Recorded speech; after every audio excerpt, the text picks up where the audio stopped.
Olá, sou Josiane Maia, professora em Caxias, Maranhão, terra de Gonçalves Dias. Seja bem-vinda ao canal Sabor da Leitura. Ainda me reportando à pesquisa Retratos da Leitura no Brasil, eu quero chamar a atenção para uma pergunta feita aos entrevistados.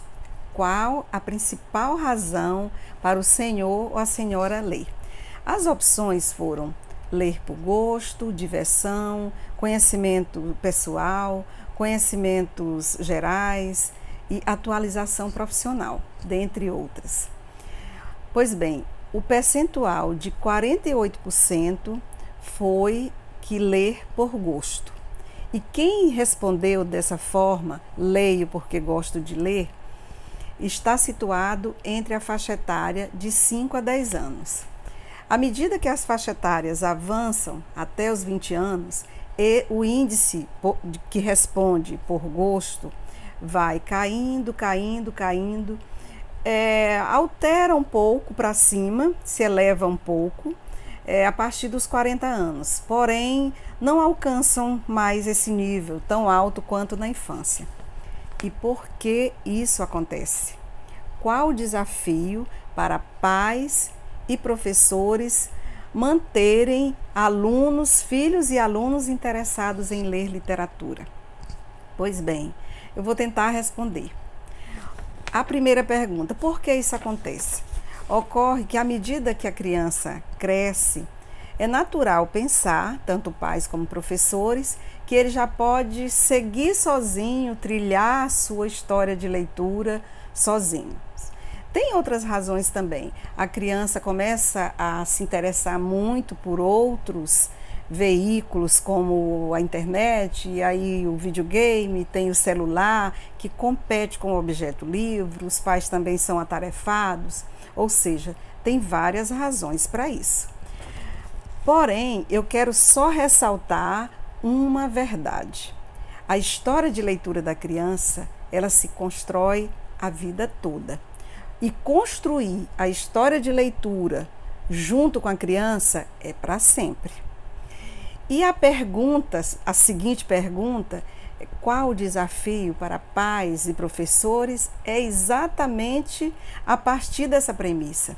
Ou seja, o desafio para pais e professores é informação. Aqui mesmo em nosso canal, nós já demos informações preciosas para pais e professores, que dizem respeito à categoria do leitor, que tem a ver não só com a idade é só um parâmetro, mas também com a maturidade intelectual, com os conhecimentos da língua que a criança já tem. Nós vamos ter aquelas categorias de pré-leitor, leitor iniciante, leitor em processo, leitor fluente e leitor crítico. Porque com essas informações, pais e professores acompanham o que o mercado editorial oferece para formar leitores. E assim nós poderemos indicar o livro certo, que atenda aos interesses da criança. Porque uma coisa é fato, nós lemos com gosto aquilo que nós temos interesse. E eu não estou dizendo aqui que as outras razões para ler que apareceram na pesquisa não sejam importantes. Sim, nós leremos à medida que a idade avança, nós vamos ler porque temos outras necessidades, inclusive com relação a vestibular, a atualização profissional. Mas o que eu estou advogando aqui é para não perdermos a condição de leitor de literatura. E assim, eu preciso alertar os pais para a seguinte questão: não baixar a guarda nunca. Nunca deixem de convidar os seus filhos para lerem juntos. Convide para visitar uma livraria, para ir numa banca de revista, uma banca de jornal. Nunca deixem de motivar o filho para ler junto nas reuniões de família, porque leitura, por gosto, mexe com subjetividades. E a literatura tem como ponto de partida a vida. E é para a vida que o leitor volta após a interação com o texto literário.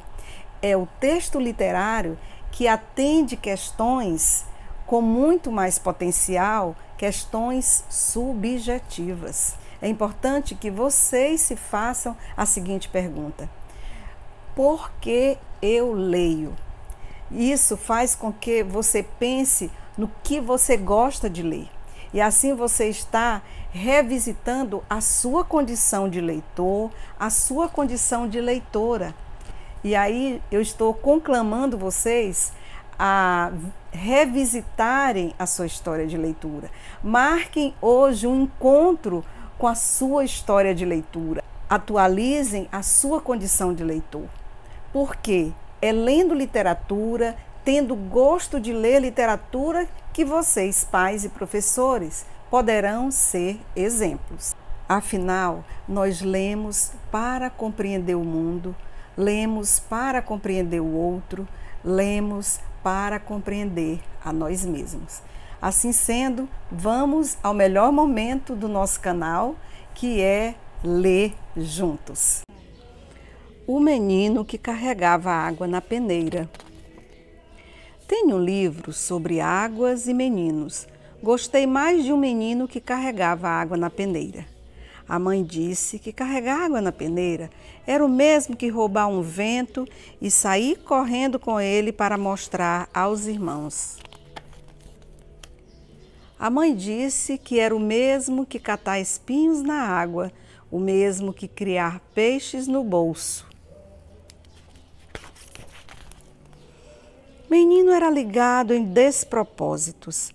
Quis montar os alicerces de uma casa sobre orvalhos. A mãe reparou que o menino gostava mais do vazio do que do cheio. Falava que os vazios são maiores e até infinitos. Com o tempo, aquele menino que era cismado e esquisito porque gostava de carregar água na peneira, com o tempo descobriu que escrever seria o mesmo que carregar água na peneira. No escrever, o menino viu que era capaz de ser noviça, monge ou mendigo ao mesmo tempo. O menino aprendeu a usar as palavras, viu que podia fazer peraltagens com as palavras e começou a fazer peraltagens. Foi capaz de interromper o voo de um pássaro, botando ponto final na frase. Foi capaz de modificar a tarde botando uma chuva nela. O menino fazia prodígios. Até fez uma pedra dar flor. A mãe reparava o menino com ternura. A mãe falou: meu filho, você vai ser poeta. Você vai carregar água na peneira a vida toda. Você vai encher os vazios com as suas peraltagens e algumas pessoas vão te amar por seus despropósitos. Do livro Exercícios de Ser Criança, Manuel de Barros. Porque tem que ler texto poético para criança desde cedo.